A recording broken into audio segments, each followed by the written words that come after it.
TEARALAMENTS are right around the corner. They're a pretty scary deck, so these are a bunch of cards that help you beat that deck. Let's go. DD Crow. If you move any of the TEARALAMENTS that trigger Engrave to fusion summon, they will not resolve. So DD Crow is great at quick speed. Ghost Spell, okay. It can be chain blocked at times, but still decent. Dimension Shifter, absolutely broken. I don't need to tell you why. Kelbeck, insane new hand trap, bouncing their fusion monsters after they make them so that they don't get any floating off of them is pretty good. Mudora being able to hit Mudora and also the new Kelbeck card. These cards are in Magnificent Mavens, but being able to hit 3 cards from Grave, really strong once you get them on field or in Grave. Really, really good in the matchup. Scythe. Bisted is insane versus this deck. It might be the buy, and well, I guess you want to go second in this deck because you might if you brick with Bisted. I don't know. I don't think it matters. I think the matchup's insane. I think Bisted wins this matchup like 8 times out of 10 probably. Infernoid's kind of same thing. Your whole deck's DD Crows, and we just already had that on the list. Ballardrock's pretty insane in this matchup as well, like negating zombies once you have Zombie World up, but also being able to banish a triggering TEARALAMENT Engrave. Pretty strong. Stinglancer. Beat Trooper's not as good as it was a couple formats ago before DPE got hit, but if they ever get a way to actually like compete again and they're like legit rogue, Stinglancer's a card that would give them a hand up in this kind of matchup because this card's so crazy and they get to it every single turn. Ibley. They can't out Ibley. It's hilarious. It's really funny. They just lose to it. Called.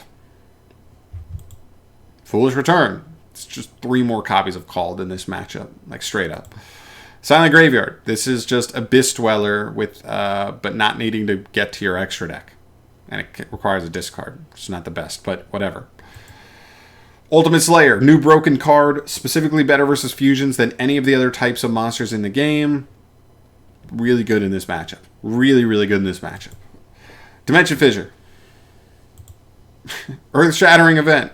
This is a funnier one. It's just worse Dimension Shifter, kind of. Or Fissure. Necro Valley. Shark Cannon. Yeah, I got bad news. If they don't hit mine, Strikers may be even better this format. Because, now, not only is Widow Anchor just going to be Widow Anchor, but now they also get Shark Cannon being way better. This is being played as a 1 of in most lists. This may be a mandatory 3 of in this new format. Just making their deck even better. Yeah. And the new card's coming, so... This card banishes 3 for Dark Worlds. Actually, any Fiend deck, it can banish 3 by discarding a Fiend. Really strong, and it's a quick play. Quite good, yeah. Macrocosmos, yep. Shadow Imprisoning Mirror, hilarious. Absolutely hilarious, but yep. Soul Drain. I don't know why this picture's so small, but yeah, Soul Drain, up there for sure. Just wins the duel. Yeah, shuffling 2 cards from Grave at the same time, pretty good. So trap decks can use that. Ice Dragon Prison. This deck's pretty Aqua based, so being able to hit an Aqua in Grave that's triggering as well as one on field is pretty good, but I'm sure the deck will have ways to play around this at times, so just be wary of that. But even just stealing a monster from their grave, even if you're not going to banish, can still keep it from resolving. So that's actually something important to note. Dimension Burial, Call Fusion, Dancing Needle. Yeah, kind of the same thing as the Dark World card, but for muskets. You know, plus they get runic cards soon, so this deck may be a legit rogue deck. Who knows? Hawk Harrow gets a little better here. We've seen a lot of people playing 2 Hawk Harrow, not 3, because it's just been okay. It may be like broken in the next format, so maybe Hawk Harrow 2, 3 is the future. And into the extra deck, Dark Law. Whoever's making it, this card just wins. Dark, really broken in this matchup. They put a lot of good stuff in Grave, especially if you can out like a Dragostapelia or a Winda or something. You just get a broken fusion boss monster to your field for nothing. Praise Velg. I guess it's worth mentioning that Tri-Brigade had, 2 or 3 topping deck lists at Nationals this year for North America, and this card's just a super easy card for them to cheat out, and it's just DD Crow every turn. Could be pretty good in the matchup. Raptite, kind of same thing for Adamancipator or any deck that can just generically make it and put a wind in Grave. Pretty good. DD Crow every turn.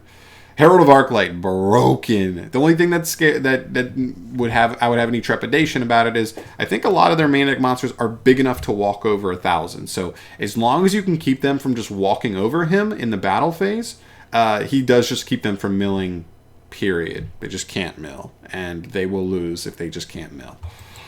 Ruddy Rose Dragon, just eliminating their whole graveyard is crazy, so I think that's pretty good. Abyss Dweller, I don't need to explain why that's good. Exosister has a specific matchup with this deck where I love how all of Exosister's removal is like banishing based. They also have their own an archetype like Dweller monster, which is really good. So those are the really positive things for the archetype. I just think the TEARALAMENTS engine is just stronger straight up than the Exosister engine, so I give it the nod there. I just think the specific removal Exosister has keeps them from like floating a lot of the time, so they don't get to keep resources rotating as easily as other matchups. It's important to note. The last thing here is Constellar Diamond, kind of the same vein as Shadow Imprisoning Mirror. 3 negates for dark monsters seems pretty damn good to me in a 2700 body. Maybe we'll see some Tellarknight support. That way maybe Tellarknights can actually use this card, but otherwise we'll have to find another route for that to be abused. But we'll see. But yeah, all in all, that's it. These cards all wreck TEARALAMENTS. This is a super graveyard-centric deck, as you could probably tell from all the cards I showed off today. Like 80% of them had to just be graveyard hate. Luckily, Splites also use the graveyard a lot. There's a handful of other decks that exist right now that already use the graveyard, so they'll have multi-function in a lot of different matchups. Now we just need to see how the meta forms. So I'm out. Peace.